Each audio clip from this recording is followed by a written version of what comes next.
round 14 of the tip holder, the back post stitch round. I will do the back post like this. Insert your hook from behind to the hole and take your yarn out. 1,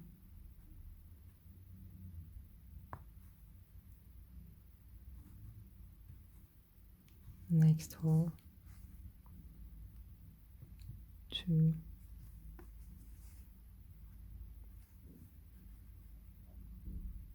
and see here, 3,